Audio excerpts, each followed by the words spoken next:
seera uumamaa boqonnaa 3 irraa dubbifadha. Lakkoofsa tokko kaaseen dubbisa akkas jedha. Bineensa bakkee Waaqayyo Gooftaan uume hundumaa keessaa boofni caala haxxee ture. Innis dubartittiidhaan dhuguma Waaqayyo ija mukeetii iddoo dhaaba kanaa keessa jiru hundumaa irraa hin nyaatinaa isiniin jedhe. Dubartittiin immoo bofichaan nu ija mukeetii iddoo dhaaba kanaa keessa jiran irraa nyaachuu ni dandeenya. Garuu muka isa iddoo dhaaba kanaa walakkaa jiru duwwaa Waaqayyo ija isaa irraa hin nyaatina. Isattis hin bu'ina. Kanaa achi hin duutu jedheera jette. Bofichi immoo deebisee dubartittiidhaan hin duutan isin ija mukichaa irraa yoo nyaattan iji keessan akka banamu hamaa fi gaarii beekuudhaanis akka Waaqayyo akka taatan Waaqayyo hin beeka jedhee. Dubartittiinis ija mukichaa nyaataaf gaarii ta'uu isaa ija namaattis kan tolu ogeessa nama gochuufis gomjaasaa ta'uu isaa argitee ija isaarraa kutattee hin nyaatte. Abbaa manaa isa ishee wajjin tureefis immoo illaatte. Innis hin nyaate. Yommus lamaanuu iji isaanii hin baname. Qullaa ta'uu isaanis hin beekan. Kana irratti isaan baala harbuu walitti hulluuqsisanii marxoo hojjetatan. Kana booda namichii fi haati manaan isaa yeroo qilleensi qabbanaa'an qilleensa utti Waaqayyo Gooftaan iddoo dhaaba sanaa keessa utuu adeemuu sagalee dhaga'anii isaan Waaqayyo Gooftaa duraa mukeetii iddoo dhaaba sanaa gidduu in dhokatan. Waaqayyo Gooftaan garuu namicha waamee eessa jirta jedheen. Namichis an sagalee miilla kee iddoo dhaabaa keessatti dhaga'ee qullaa koo waanan tureef nan sodaadhe nan dhokadhes jedheen. Waaqayyos qullaa akkati turte eenyu sitti hime?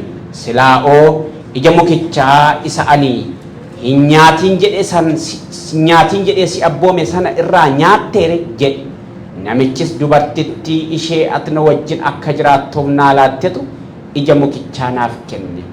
Anis nan nyaadhe jedhe.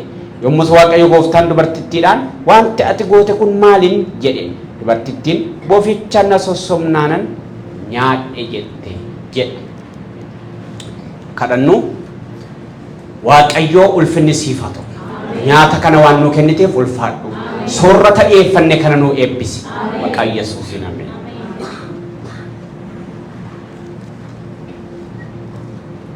Kutaana nama isinii dubbisee seera uumamaati.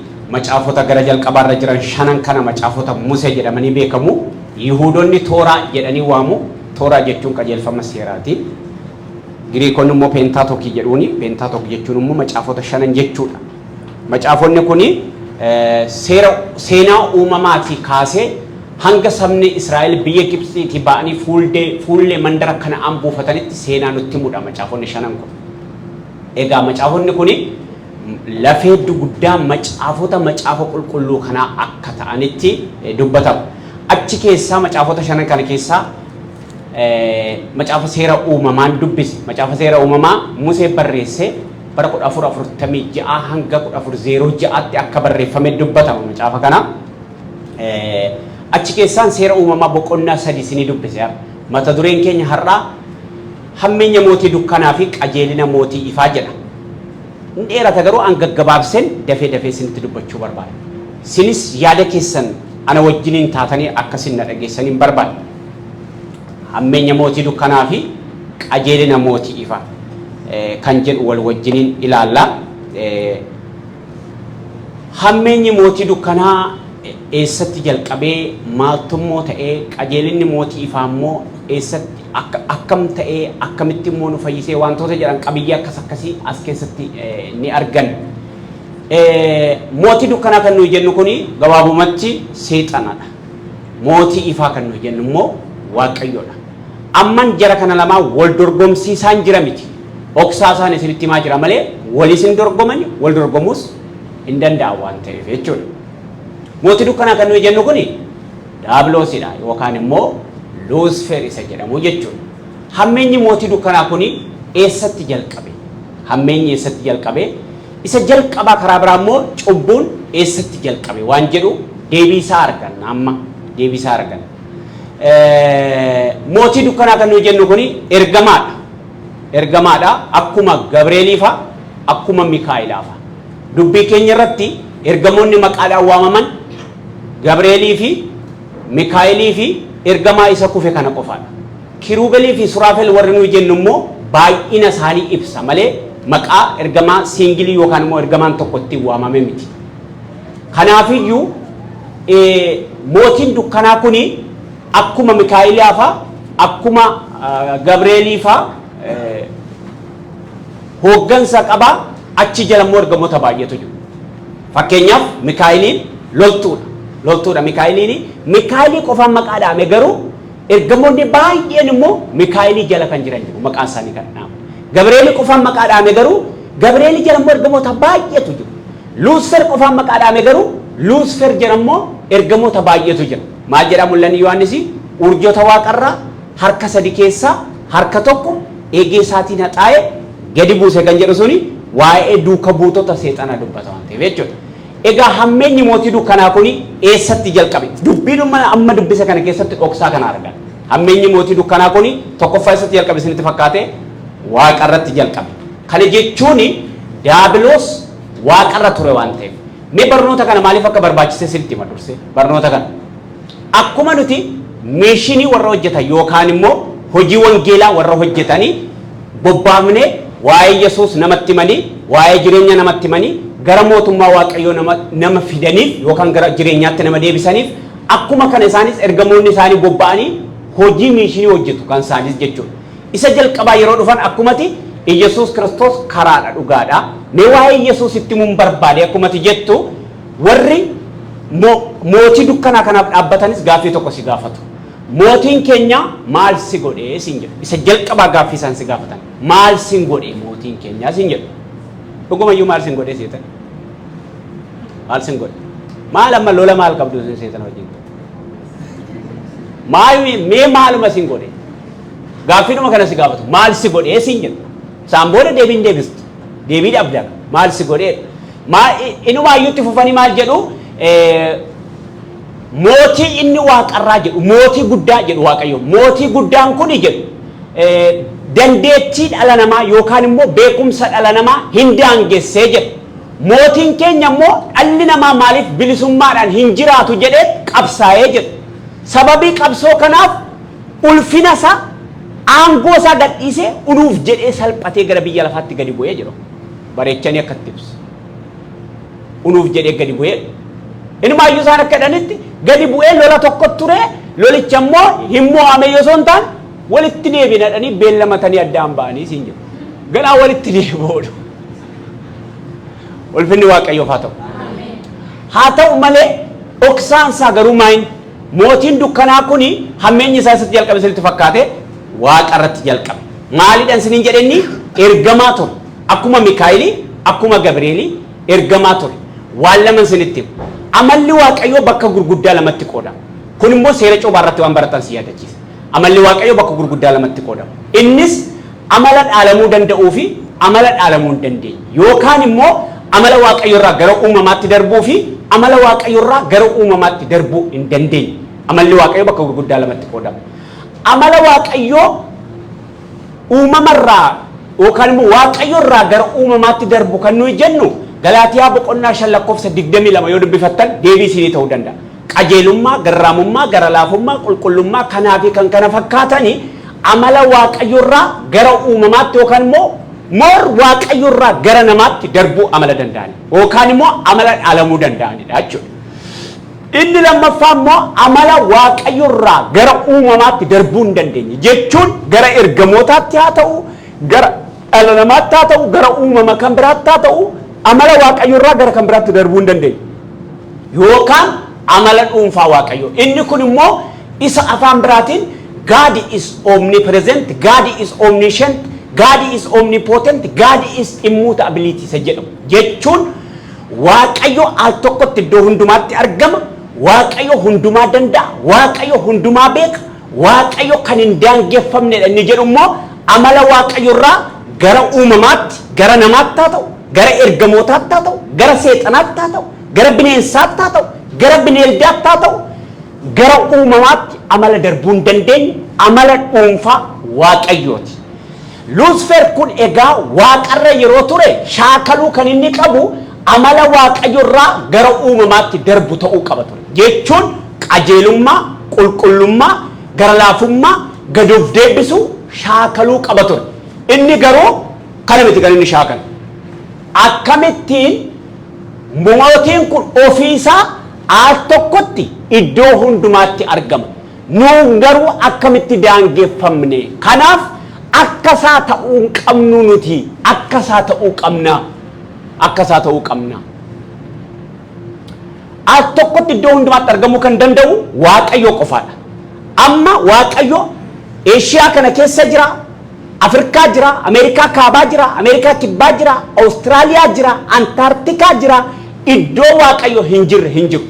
Ergamoonni garuu baay'inaan socho'u malee akka Waaqayyootti al tokkotti iddoo hundumaatti argamuu hin danda'an. Seexannis tarii hoogganaa qabu baay'inaan immoo ergamoota of jalaa qaba. Baay'inaan socho'u malee akka Waaqayyootti al tokkotti iddoo hundumaatti argamuu hin danda'an. Kun amala dhuunfaa Waaqayyooti.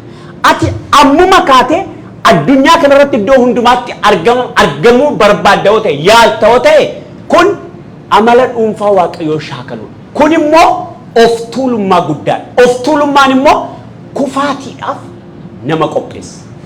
Inni kan biraa Waaqayyo qofaatu hundumaa beeka. Nuti maaliifiin hundumaa beekuu dadhabne? Maaliif daangeffamne? Qorattoonni akka jedhanitti ammammaa beekumsi dhala namaa parsantii 12 qofaatu hojiirra oole. 88 ammayyuu hin tuqamne. Parsantii 12 kanaan waan biyya lafaa kana dinqisiisu teekinooloojii wajjin waan wal qabatu kana parsantii 12 hojjete dhalli namaa jedhu. Dhalli namaa jedhu. Tokko immoo ogeessicha Solomoon qofaatu parsantii 25 fayyadame malee dhalli namaa parsantii 12 fayyadamanii jedhu. Egaa kanaafi maal jedhaa? Maaliifin beekumsi keenya daangeffame jedha. Waaqayyo qofaatu hundumaa beeka. Ameen. Irra deebu Waaqayyo qofaatu hundumaa beeka. Ameen. Yeroo tokko waan dhaga'an, yeroo tokko keessumaa gara raajootaatti baay'ataa kun maal jedhu hafuura tokkon argaa ilaallu raajoon. Hafuura tokkon argaa. Hafuurri kun immoo intala tokko irratti argaa. Yeroo baay'ee hafuuraman dubartoota irraa iyya. Sababa isaa ani waan hin beeku. Waan tokko waan hin beeku. Garuu ana bichaa hin beeku. Sababa isaan beeku. Intala tokkoon argaadha. Eelaantalli kuni hafuura tokkotu ishii qabeeraadha. Hafuurri kun immoo hin kufa ifadhaa jedha. Hin ifanna gaa nuti immoo beektu miti ree. Maqaa Yesuusiin cabi siyaa kutu siyaa qurxu sin kaayin gaa'ila keetiin sin gahin timirtii keessatti haa dukkaneessa. Sun ifanna gaa waan nu hin jenne jiru. Isaan booda kufuu diddi. Gaafa ishiin kufuu diddu hin jijjiira yaada isaa na dhaggeeffadha. Hin jijjiira akkas jedha. Elaa jedha. Intalli kun jedha. Iddoo guddaa otoo ishiin geessuun argaadha. Hafuurri kun erga irraa kufee intalli kun otoo ishiin Ameerikaa Waashingiteen DC dallaa muummicha pirezidaantii biyya Ameerikaa jala otoo waa hojjettuun argaadha. Seexanni immoo fuulduratti kana argeet akka ishiin akkas taatu argeet qabee jedha. Amma hin kufaadha. Isaan booda kun maal jechuudha beektu? Maaloo naa kufi piliis. Naa kufi na gargaari. Na salphisiini. Maaloo na salphisiin ka naa kufi. Ameerikaan Waashingiteen DC sooretti beekamtuu taata inni jedhu suni piliis naa kufi jechuudha malee isaan booda hin kufti ka. Hin kufti. Maaliif hin jedha sin fakkaata? Seexanni waan nuti bortaan hin beeku. Hundumaa kan beeku Waaqayyo qofaadha. Waan ishiin bortaatu argee jechuun maal jechuudha beektu? Seexanni hundumaa beeka jechuu isaati. Naa dhaabatee seexana ajajaa jira. Nebber seexanni hundumaa beeku. Hundumaa beekuu kan danda'u Waaqayyoo fi Waaqayyo qofaadha. Isaan booda hin kufti kaashin achi huursite. Gaafa ishiin jettu fuulduratti asii asee fidu tarii gaafas gaa namni hundumtu keessumaa namni hin fuune fa'a hiixatee ilaala. Maaliifi Ameerikaa deemuu dandeessi gaa fuurichoo keessa. Hin laalaan maa inni. Maaliif inni achi dhaqee fakkaata? Seexanni hundumaan beeku. Dubbii keenya irratti waan sanitti namicha tokkotu gaaf tokko hafuuramaan keessaa iyyeedhaan. Dubartii haa ta'u dhiira keessaa ta'uu hin beeku. Iyyinaan maal fa'aa goota tamma jedhee gaafata hafuura sun. Ani moo biyya Ameerikaa kana afaan keessaa Awurooppaa kana afaan naannessaa mana jette jennaan maal Ameerikaan erga akkas ta'e ishii keessaa bahi kottu natti galu.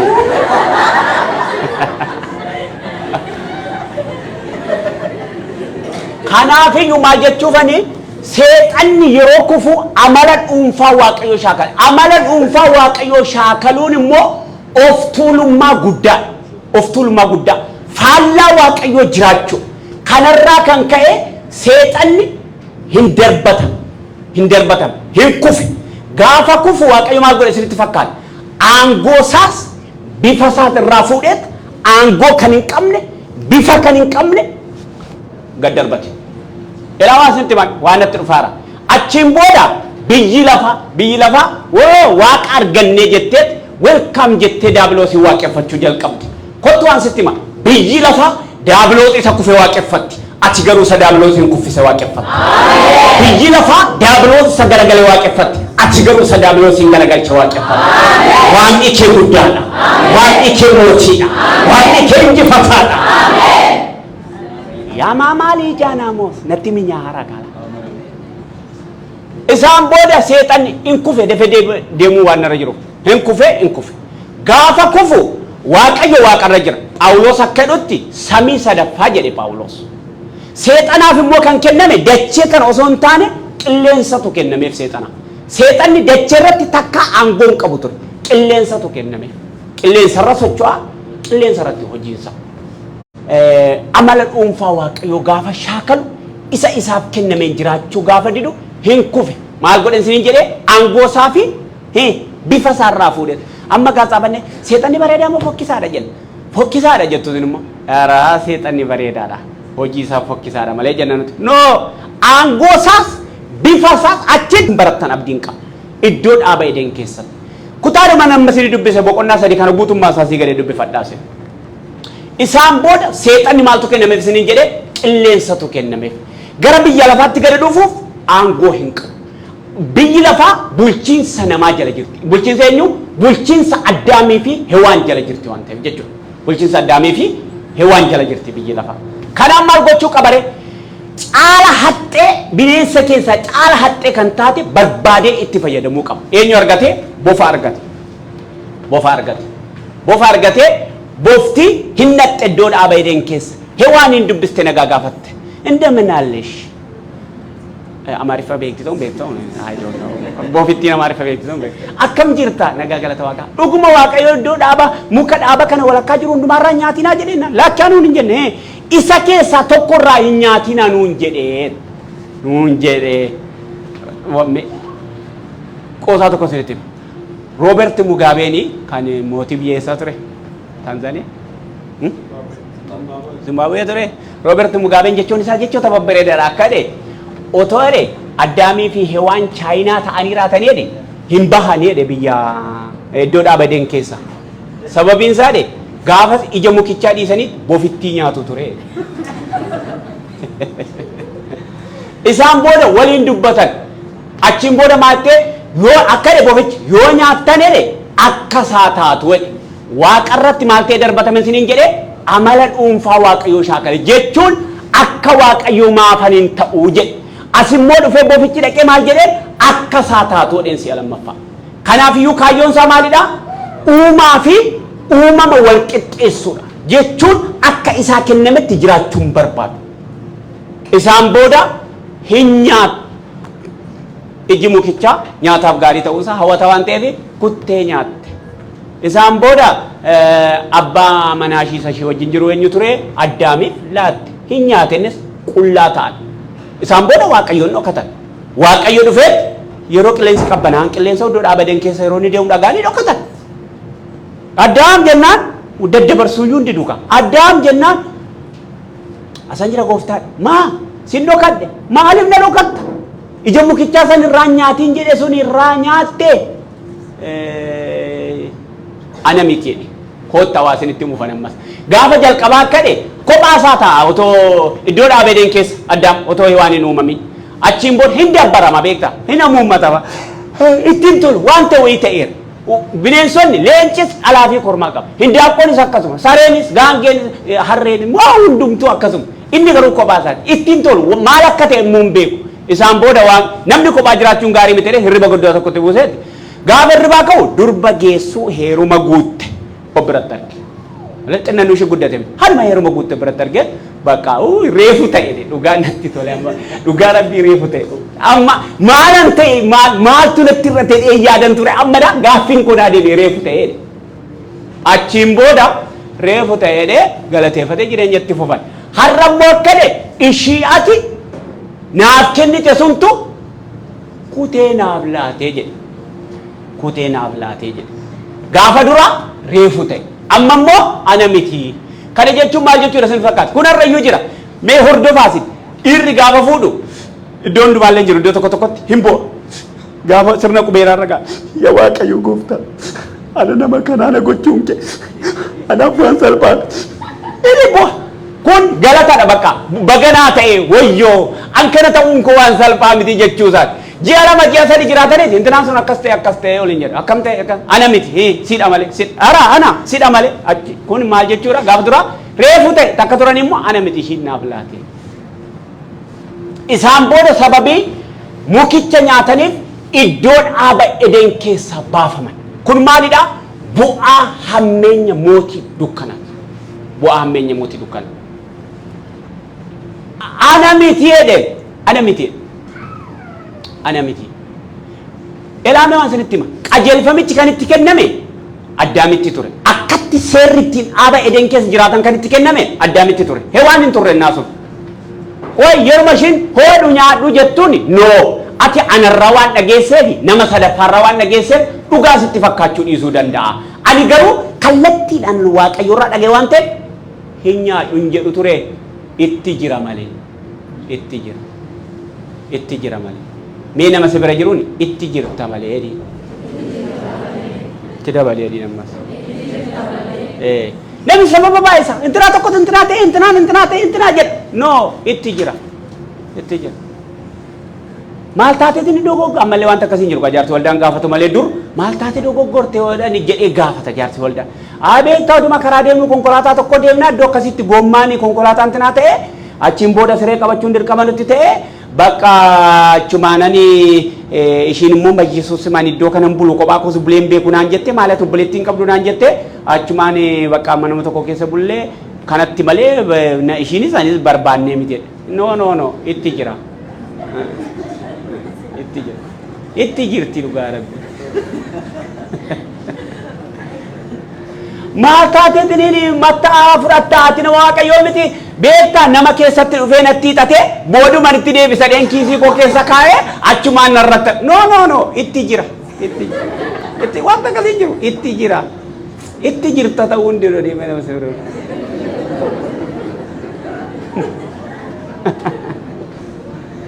ana miti deem ishiidha dhugaa rabbii itti jira dhugaadha itti jira maataatiin dhugdee yoo jedhanii gaafatan beektaa warra aangoo qaban namoota gurguddaa wajjiniin turree isaan booda bakka nama gurguddaadhaa dhufanii na fuuldura kaanii maal intinaa kana jedhanii anis bakka sammuudhuma isaanii fedheen intinaadhee dhugaa hin soba itti jira itti jirta malee sa dhugaadha akkadu Yaaqoob boqonnaa tokko lakkoofsa 14 hawwii hamaan garaadhuma namaa keessaa kaadham asuma ka'eeti guddatee cubbuu ta'aadha achumaan immoo cubbuun in ulfoofti ishiin hawwiin ulfooftee mucaa bareeddu cubbuu jedhamu tokko deessi hawwiin hin deessi bakka cubbuu deessi cubbuun immoo guddattee eenyu akka ishii fuudhen beeku heerumtee du'a deessi jedhama caaf kuni garaa namaa keessaa ka hawwii akkaduma caafa qulqulluu Yesuus akkade Maatewos boqonnaa 5 lakkoofsa 28 natti fakkaata namni dubartii tokko ija hawwiitiin ilaalee kufeeraa jedhe kana jechuun maal jechuudha beektu ilaaluun qabu fedhiin sun itti dhagaamuun qabu miti gaafas kufe garuu haala mijataa dhabe malee jechuudha isaan boodanni haala mijataa eeggata malee orreefi warqoal garuu haalatu isaan mijan amma gaafa haalli isaa mijatuutti barbaada malee haalli isaa mijannaan dura kufe dura amma namni meessa dhugaadha dura kufa har'a kufeeti torbee har'a ammoo piraaktisii isaa argitu har'a kufa inni har'a gaafas hin kufne har'a kufeen duruma kufaasaa deemaara kufaan masaa deema durum isin haruma bakka akkaan gaditti weesseetu no inni በኢየሱስ መደው ራይፈቴ መቃ ኢየሱስ ይነራጫል jecha በእን kufaan masaa deema bakka haalatu isaa mijanne akkasure itti jira addeen itti jira ulfinni waaqayyo faatu addee yeroo jedhamu addaam jechuu kooti tasa adaanee fa addisuu fa nama jedhamu hin jedha akkasee ulfinni waaqayyo faatu isaan booda sababii hammeenya isaaniif isaaniin maal ta'u akka waaqayyo ta'u shaakalaniiti isa gubbaatti jalqabe sun iddoo dhaabadeen keessa iddoo namatti tolu keessa iddoo dafquun hin jiru iddoo namatti tolee jiraatan keessa iddoo dhaabadeen keessa gadi baafaman alatti gadi baafaman isaan booda iddoon dhaabadeen hin cufan billaa akka biddaa fi kirubeeliin achirra dhaabbatan akka oliin galamne godhi akka oliin galamne godhi kun hundumtuu maali asinitti fakkaata seexanni faallaa waaqayyoo jiraachuu gaafas jalqabe irraa kan ka'e sababii kanaaf inni kufeeraa ittis faradameera daabiloositti kufeeraa itti faradameera carraa qalbii diddiirrannaas hin qabu gonkumaa qalbii sin diddiirratu carraa qalbii diddiirrannaas hin qabu ergasii jalqabee garuu wantoonni biyya lafaa kanarratti faallaa waaqayyoo ta'an ulfina waaqayyoof kan hin taane amala dhuunfaa waaqayyoo kan shaakalan baay'eetu mul'atu yeroo tokko maalan dubbisee nama ta'etu barreesse suura appilii irraa cuffatame tokko suura kaasee barreesse natti tole wantichi kaampaaniin appilii isaanii armaan isaanii appilii irraa cuffatamaadha akkasumatti barreesse innis yeroo barreesse sun jechuun kaansaa isa gaafas addaamii fi hewaaniin jalqabe sun bara baraan itti fufnee faallaa waaqayyoo jiraanna jechuu akka yoomiyyuu yaada waaqayyootti waliin galu jechuu akka ta'e yeroo inni barreessu baay'ee natti tola seexanni har'ayyuu faallaa waaqayyoo faallaa uumaa jiraata mee addunyaa kanarratti qo'annoo godha amma immoo sirumayyuu dhiirri wal fuudhu durbi wal fuudhu waan jedhu kun miidiyaarra ture jiras wal fuudhaa jiru sun beekamaan inumaayyoo immoo akkam ta'e isinitti fakkaata amma gaafa dhalattu alachuudha malee wanti sirraa eegamu dhiira ta'uu fi durba ta'uun mirgadha jedhamaara mirgadha erga dhalattee booda yookaan dhiira ta'uu barbaadde taanaan dhiira taata yoo barbaadde immoo dubara taataadha kun maalidha isinitti fakkaata faallaa waaqayyoo jiraachuun gaafas jalqabe faallaa waaqayyoo jiraachuun sijjammara waaqayyoo dhiira tokkoo fi dubara tokko uume jalqabatti kuni karoora waaqayyoo isa jalqabaati waan waaqayyoon ampilaan karoora waaqayyoon qophaa'edha kun seexanni immoo dhalachuudha malee wanti barbaachisan yoo barbaadde dhiira taata yoo barbaadde mirga taata ayyaanni seexanama ulfinni waaqayyoo faata amiin kanaafiyyuu nuyi uumaa wajjiniin yookaan mootii qajeelinaa kana wajjiniin walii gallee jiraachuu danda'utu nurra jira yaada seexanaa kana immoo faallessuutu nurra jira faallessuu nurra jira Isaayyaas boqonnaan tokko akka jedhu dhaloota akkas jiraatan dhaloota faallaasaa jiraatanii nama waa mudhabeeti yaa lafaa jedhee lafa faana namaa jala jiru waan yaa samii jedhee yaa bantii waaqaa jedhee waaqa mataa namaarraa waan akkadu Israa'el saba koo guddifadheen dhabe sangaan abbaa isaa beekan harreen immoo gola abbaa isaa beekan sabni koo garuu na wallaalee sabni koo garuu ana wajji walii galuu dadhabe jedhe Kota waan sinitti majoo ani horii saawwa tiksee beeka ganama saawwa mana keenya yeroo gadi yaamnu gadi garagaltee dheeddi gara caakkaa asii gadee garagaltee malee manatti ol garagaltee dheeddu galgala sa'a 10 sa'a 9 dabarraan garuu saawwiyyuu mataa ishee caakkaarraa gara mana abbaa isheetti naanneffatti gara mana abbaa isheetti deemaa dheeddi mana abbaa ishee beekti sabni bara kanaa garuu mana abbaa isaa wallaale galgala mataa isaa gadi garagalchee jira galgala dallaa abbaa isaa jala darbaa jira waan tokko sitti ma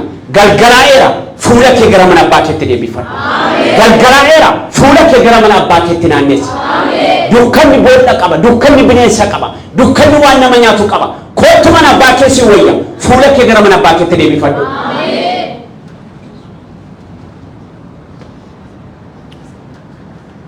ulfinni waaqayyoo kanaaf isa gaafa jalqabe ammayyuu dacheen kuni biyyi lafaa kuni faallaa mootii ifaa taatee jiraachuu barbaada kun immoo jireenya nama dhabsiisa. Kun kana jechuun ila wanti sitti faradamu jiru kottu waan tokko sitti ma. Ofuma kee ofitti faradda malee wanti sitti faradamu jiru. Ammaati amma mootii ifaa jala jirta. Mootiin ifaa immoo jireenya bara baraa of jalaa qaba. Inni kun immoo itti faradamee jira ammoo mala itti faradamee jira. Yoo tidhaqxee achi jala galte wanti sitti faradamee jiru mootichatti faradameera isuma wajjin intinaatti seenta jechuudha malee kooma achuma jalaa baatee akkana deemuudha. Yoo asii immoo achi seenta itti faradameera ka warri isa jala jiran hundumtu gara badiisa bara baraa. Waan ta'eef ulfinni Waaqayyoo haa ta'u. Ameen. Kanaafiyyuu mootichaaf jiraachuu nurra jira. Mootichaaf jiraachuu nurra jira. Hammeenyi isaa biyyi lafaa kun akka badu, biyyi lafaa kun akka xuraa'u, biyyi lafaa kun boca akka dhabu, biyyi lafaa kun naamusa akka dhabu godhe. Isaan booda seera uumamaa boqonnaa 3:15 irratti bofichaan akkade Waaqayyo inni dubartittii irraa dhalatu mataa kee keessa tumalee yeroo jalqabaaf ilma Waaqayyo Yesuus Kiristoos akka dhalatu kan inni dubbatame achitti. Erga kuni dubbatamee kaasee seexanni amma immoo akka dubartittii irraa hin dhalanneef sochii cimaatu ta'uu jalqabe. Maal fa'a ta'a? Qaayeen Abeelin ajjeese. Amma qajeelina mootii farra geenyaa. Ammeenyi mootii dukkanaaf inni qajeelina mootii farra geenyaa. Dafeen fixa waan ta'eef. Qaayeen maal godhee? Abeelin ajjeese. Qaayeen hamaa ture Abeel immoo nama qajeelaadha. Achirraa dhalataa laati. Boqonnaa 6 gaafa geenyu ijoollee waaqarraa warri jedhaman ilmaan Waaqayyoo durboonni lafaa babbareedduu waan taateef filatanii fuudhan jedha. Sanyii nama walitti makame. Kana jechuun warri beektonni macaafa akka dubbatanitti sanyii seet karaa ittiin dhaloonni jalqabe waan ta'eef sanyii seetitu sanyii qaayeen fuudhe jechuudha. Sanyii seetitu sanyii qaayeen fuudhe. Isaan booda bishaan badisaa dhufe karaa Nohii immoo itti fufe. Boqonnaa 12 irratti immoo Abrahaam filatame. Maatiyoosii boqonnaa 4 irra yeroo dhuftanii Iyyasuus Kiristoos hin dhalate. Dura mootii akkamii gadi bu'e? Mootii hamaa, mootii jal'aa, isa biyya lafaa kana xureessu, isa biyya lafaa balleessu gadi bu'e. Amma immoo mootii qajeelaa, isa biyya lafaa sirreessutu gadi dhufe. Yesuus Kiristoos hin dhufe, hin dhalate, waggaa 30 cuuphame, hafuura qulqulluudhaan eessatti fudhatamedha macaafni? Gara lafa onaatti fudhatame. Addaamii fi waan eessa jiru jenne iddoo dhaaba Edeen keessaa baanii iddoo namatti hin tolle jiru. Kanaaf Yesuus eessa dhaquu qaba? Lafa onaa dhaquu qaba. Maaliif? Nama isa kufe, nama isa iddoo gaariidha gara lafa onaatti gadi baafame, gadi ari'ame kana barbaachaaf gara lafa onaa dhaquu turre. Kanaaf Yesuus eessa dhaqe? Gara lafa onaa dhaqe. Gaafa Yesuus lafa onaa dhaqu halkan 40 guyyaa 40 soome Yesuus lafa onaatti. Halkan 40 guyyaa 40. Gaafa 40ffaa seexanni dhufee dhugumaan yoo ilma Waaqayyoo taate si'a sadaffaa tokkoffaa eessatti? Waaqarratti. Lammaffaa eessatti? Iddoo dhaaba Edeen keessatti. Sadaffaa immoo Maatiyoos boqonnaa 4 irratti yoo dhugumaan ilma Waaqayyoo taate biddeena kana dhagaa kana biddeena godhiiti nyaadhu jedhe. Ela dura maal jedhan sinin jedhe maafan akka Waaqayyoon ta'u. Addaamii fi waan bofichi immoo maal jedheeni akka Waaqayyoo taatu. Yesuus ilma Waaqayyoo ta'een immoo yoo dhugumaan ilma Waaqayyoo taate. Maallakaayyoonsa uumama ol guddisee uumaa immoo gadi buusee uumaa fi uumama wal qixxeessuu barbaada. Isaan booda Yesuus akkade elaade ammane akkas waan jedhe fakkaatan barreeffamne malee waan natti dhufaara kottaa waan sinitti hima. Addaaminni jalqabaayyuu biyyootu foon uffate. Addaaminni lammaffaa immoo hafuuratu foon uffate. Biyyoon foon uffate karaa isaa kufaatiin nutti dhufe. Karaa hafuura foon uffate garuu ka'umsatu nuu ta'e. Ameen. Karaa biyyoon foon uffate kufaatiin gara biyya lafaatti dhufe. Karaa hafuura foon uffate garuu ka'umsatu biyya lafaatiif ta'e. Ameen. Isaan booda akkade elaade amma isaan barbaachan dhufe eenyuun warra lafa onaarra jiran. Deebii isaan gaafas deebisuu dadhabanan si deebisa amma. Maal kan jedhu silaayyuu isaan gaafas nyaadhu yeroo tettu namni biddeen duwwaadhaan hin jiraatu. dubbii afaan waaqayyoo keessaa bahu hundumaa malee jechuu qabu turan. Amma garuu isa isaan gaafas deebisuu dadhaban namni biddeen duwwaan hin jiraatu dubbii afaan waaqayyoo keessaa bahu hundumaa malee. Biyyoon foon uffate danda'ameeti hafuurri foon uffate immoo dadhabame. Biyyoo foon uffate nutti faradameeti hafuura foon uffate immoo firdii nurraa ka'e. Biyyoo foon uffate du'atti dhoorfameeti hafuura foon uffate immoo du'a jalaa kaane. Maalii jaanaa maaraa baabaanii. Ameen ameen ameen. Maal amma kun gammachuu kanarra caalu kun jiru. Ameen ameen ameen. Akkade hin danda'amu jedhe biyyoo foon uffate dandeenyeerra waan jedhu fakkaata seetan hafuura foon uffate garuu hin dandeenye. Hin dandeenye. Biyyoo foon uffate ko salphaatti arganne hafuura foon uffate garuu salphaatti argachuun hin danda'amu. Hin danda'amu. Hin danda'amu. Beekoy lammaffaa nayyaala. Limokir nayyaala neeti. Fiixee mana qulqullummaatti ol baase jechuun mana qulqullummaatti tulluu irratti ijaarama jechuudha malee mana yaabbachiise jechuudha. Mana qulqullummaatti tulluu irratti ijaarama. Ol baasee dhugumaanii yoo ilma waaqayyoo taate asirraa gad yoo ilma waaqayyoo taate ergamoonni immoo dhufanitti harka isaaniis jala qabu miilli kee dhagaatti akka hin buune godha jennaan Yesuus eessaan dhufee waan jedhe natti fakkaatan barreeffamne malee eessaan dhufee yeroo nuuf kunoo asirraan dhufte asii immoo maaliif ana asirraan gad of darbadhee karaanoo jira asumaan suutadhee maafan hin bu'u.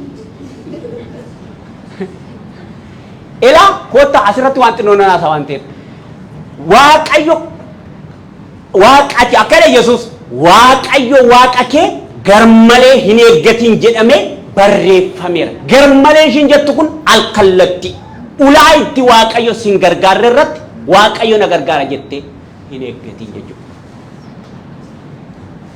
Nama baay'een ulaa waaqayyo irratti san gargaarre irratti waaqayyoon eeggachuu barbaada yeroo baay'ee. Alkallatti jechuun maal jechuudha si fakkaata? Suuqii bananii waaqayyo boo'icha tokko naqee dhufa pilii suuqii kana keessaa mi'a naa gurguri meedhanii deemuu jechuudha. Alkallatti jechuudha. Deeraa dhaqiitii mi'a ta'e naabitii kottumee maaloo har'a xinnoo na dabbarti na dhukkuba jechuudha. Alkallatti. Waaqayyo gooftaa kunoo amma birriin diraamni meeqa kumni meeqa kiisii kootti hagal jedhanii kadhachuu jechuudha alkallatti. Konkolaataa namarra harka kaanii maqaa Yesuusiin kan koosi godheera. Kuni moraadha malee amantii miti. Moraadha. Dhugaan isiniin jedha mora. Amma mana namaa dhattee maqaa Yesuusiin Yesuusiin kan koosi godheera jetta taanaan jechuudha moraa jirta. Karaa biraa kaayyoo seexanaa fiixaan baasaa jirta. Kaayyoo seexanaa. Waaqayyo waaqa kee garmalee hin eeggatiin jedhamee barreeffameera waan ta'eef. Yeroo tokko biyyatti waggaarii beekan manaajara baankii tokko dhufeetiin hin barreeffatee jedhe birrii miliyoona 4 barreeffatee foormii barreeffatee dhagaammoo irra kaa'ee miliyoona 4 barreeffatee dhagaarra kaa'ee. Gaafa fuudhanii ilaalan akkaawuntiin isaa homaan qabu. Maalidhaan naan amantiidhaan barreeffadheedhe. Maal amantiidhaan barreeffachuu jechuun jennaani ergannatti darbeedhe. Maaliif aqiitii miliyoona 4 baankii sii galeera waan ta'eef aqii fudhadhu maqaa Yesuusiin sii banameera naan jedhanii dhaqee yeroo dhaqoomtuun jiru akkaawuntii. Mooraadha kun dhugaa rabbi moora. Xibaarummaadha kun. Beeyyesu tala akkanii dubara bareedduu ishee arganii maqaa Yesuus Kiristoosiin kan koosi godheera. Moora kun xibaarummaadha. Dhugaan isiniin jedha. Mee macaafni qulqulluun maal jedha? Kotta akka nama sammuu qabutti yaada. Macaafni qulqulluun maal jedha? Nama afuran barbaada. Macaafa qulqulluu waan nama afur nama macaafa nu dubbisu. Kiisoon nu dubbisaa. Ati nu dubbistaa. Caalchiseen nu dubbisti. Alam nu dubbisti. Mee macaafni waan jedhu laalla.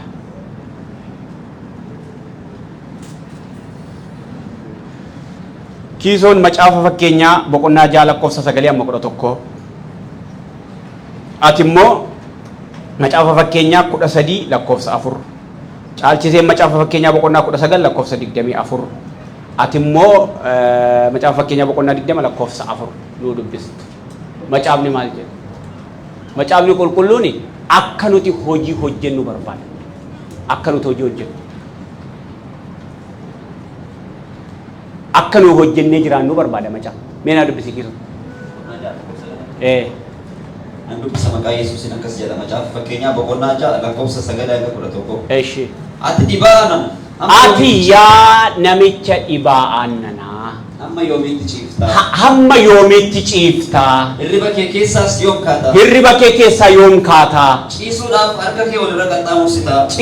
harka kee walirra qaxxaamursitaa yeroo muraasa hin mugda yeroo muraasa immoo mugda yeroo muraasa hin rafta yeroo muraasa immoo rafta hiyyumni akka saamtuutti dhabinnis akka nama mi'a lolaa hidhateet sitti hin dhufaa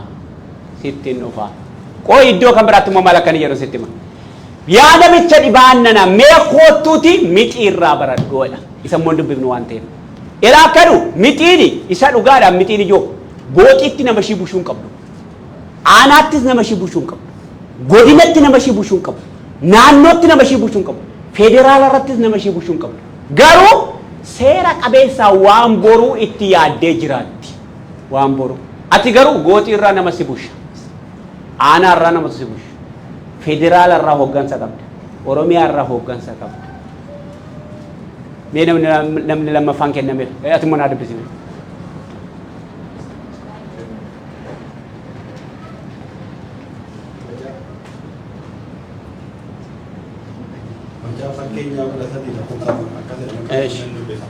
namni dhibaa waa argachuun kajeela namni dhibaa nargeeffachaa jirtu garuu namni dhibaa waa argachuu kajeelaa homaa sin argatu namni bayeessa godhee hojjetu garuu hin guddata jedha macaafni malee amantiidhaan naqii mana abaluurra harka kee kaayiti manicha maqaasaa kan keetti si jijjiiraan jedhu maqaasaan kan keetti si jijjiiraan jedhu barataan immoo hin qo'atiiniiti bookeen dhuftee irra sii qubatti deebii isaa irratti siif dhuftee naashin irra qubattu san guuttadhu hin jedhu maal dharee qo'achuu maal dharee hojjechuu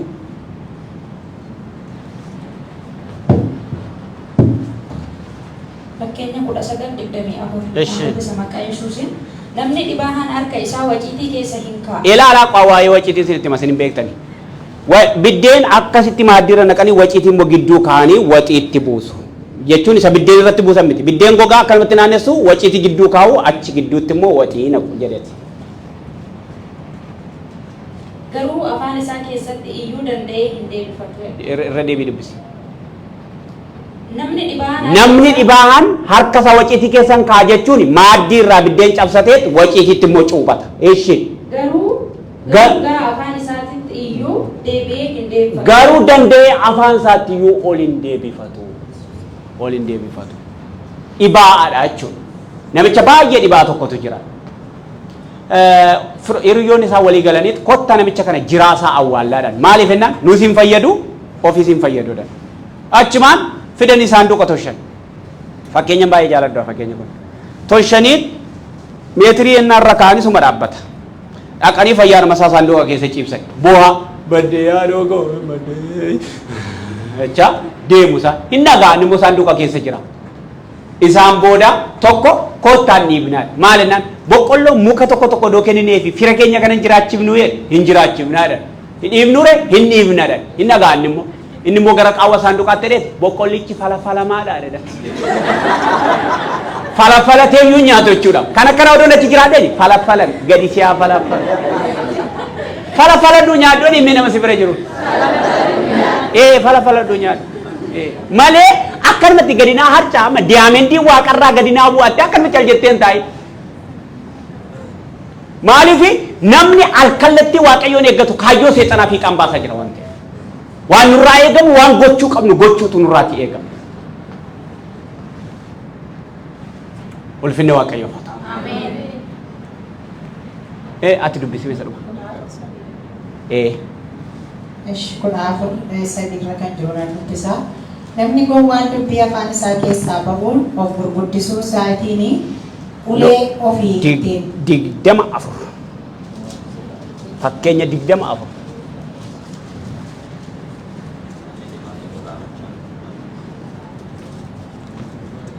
namni dhibaan yeroo dhaamochaa waan hin qonneef namni dhibaan yeroo dhaamochaa waan hin qonneef makariitti makariitti minaan kadhata garuu garuu maan argatola yeroo dhaamocha ani kana qotee beeka waan ta'eef halkan 11tti iddoo keenyatti kaatee sangootatti cidii kennu sirra jira sayyoo akkamaa kana kopheen hin jiru fixeensa irra deemtee ribaa kaatee dhaqxee cidiitti kenna isaan booda ol deebitee yookaan irri si qaba yookaan sin qabu isa gawaa qabdi kaatee immoo ganamaan nyaata kee nyaattee sangaa camaddee jirma sammuu baattee deemuu sirra jira namni dhibaahaan garuu yeroo 11 sun bayya tosaan fixeensa kanatti hin ka'udha umachiisa yeroo qonna hinduu amaleen ka'u gaafa namni qotee birraan dhufee darbee makaran immoo bakka ka'ee qajeela warra sun bira dhaqa minaan argachuu kajeela garuu namni tokko iyyuu isatti hin kennuudha macha namni tokko iyyuu isatti hin kennuudha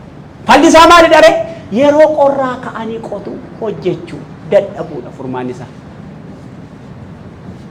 isaa dadhabuudha hojjechuu yoo akkas ta'e nuyi akka yaada waaqayyootti jiraachaa jira isa sadaffaa maal jedheeni koottu wale waan addunyaa kana guutummaatti agarsiise jechuun namni bulchiinsa mataasaa fuudhee seexana jala gashe gaafa kufaatiisu qilleensa isaa kenname ture garuu bulchiinsa mataasaa seexana jala gashe kufaatii booda jechuudha aangoo godhate lafarratti bulchiinsa biyya lafaa kana hundumaan sii kenna lafa dhooftee hunaaf sagaddeenaan Yesuus akka jedhe waaqayyo waaqa keef jilbeeffadhu sagadi jedhameera argaa koo duraatiis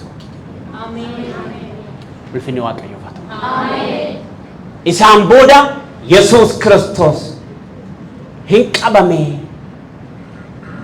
hin du'e du'aa ka'e mirga abbaa isaatti ol ba'e Yohaannis boqonnaa 14 moo dubbiftan 17 boqonnaa 14 akka dubbistan akka bartootaan deebi'ee dhufe isin fudhadha akka ijoollee abbaan qabne bakkeetti isinin dhiisu ila lallabni kakuwaaraa sagan lallabni kakuwaaraa Yesuus Kiristoos deebi'ee dhufa isa jedhu bara raajotaa fi barsiisonni seeraa fi barsiisonni raajotaa Yesuus hin dhalata kan jedhudha amma immoo Yesuus dhalateera barsiifni bara waldaa kiristaanaa immoo Yesuus Kiristoos deebi'ee dhufa isa jedhu amma Yesuus Kiristoos deebi'ee dhufa toora gabaabaan isinitti gaafa Yesuus Kiristoos dhufu yeroo jalqabaaf warra du'antu du'aa ka'a isaan booda butamuu waldaa kiristaanaatu ta'a isaan booda turtii waggaa 7tu jira qilleensarra achirratti waan ta'u teessoo jaarsolii 20 arfanii fi teessoo uumama lubbuu qaban arfaniitu diriiru teessoo waldaa kiristaanaa fi teessoo hoolichaatu diriiru isaan booda yeroo firdii waldaa kiristaanaa ta'a waggaan 7 erga dhume Yesuus Kiristoos deebi'ee dhufa jalqaba xumura waggaa 7tti lola tokkotu lola Armaagedoon jedhamutu ta'a kana jechuun seexanaa fi ergamoota waaqayyoo yeroo isaan wal lolan isaan booda seexanni hin mo'ama hin qabama hin hidhama gaafa seexanni hidhamu waan ta'u sirriitti mala guutummaa guutuutti waggaa 1000 biyya lafaa kanarratti nagaatu ta'a jechuun lafti qoraatti hin magarsu ilaa guyyaa akkasii qabna dhufaatiin Yesuus Kiristoos abdii amantootaati deebi'ee dhufuun Yesuus Kiristoos abdii keeti deebi'ee dhufuun Yesuus Kiristoos jajjabina keeti yaa maalii joonaa maaraa baas kana haleluuyaa kan nama jechisiisu joo kanam kan teessoo nama caccabsiisuu qabu kanamaan qabaan nu dadhabu ilaa maaloo qabaa jechuu kan nuti qabnu isa kanarratti ta'uu qaba ture kanarratti ta'uu qaba wayyoo naa qabii kaan nuti jennu namni wal caccabsee kanarratti ta'uu qaba ture sababiinsaa hin hidhame seexanatu lafti qoraatti hin magarsu xinnoo qotanii guddaa galfa ilaa akkanuma caamni ijoolleetu bofa qabee ittiin taphata wayya Yesuus hidde hin jettu wanta akkasii hin jiru diinummaan hin jiru re'ee fi qeerransatu wal wajjiniin sangaa fi leencatu wal wajjiniin jiraata sababiinsaa diinummaatu bada waan ta'eef waggaa 1000 bara mootiin kee moo nagaa guddaatu ta'uuf jedha bara mootiin kee moo bilisummaa siif ta'uuf jedha bara mootiin kee moo nagaa guddaa arguuf jetta bara mootiin kee moo gammachuu bara baraa keessa galuuf jetta yelaa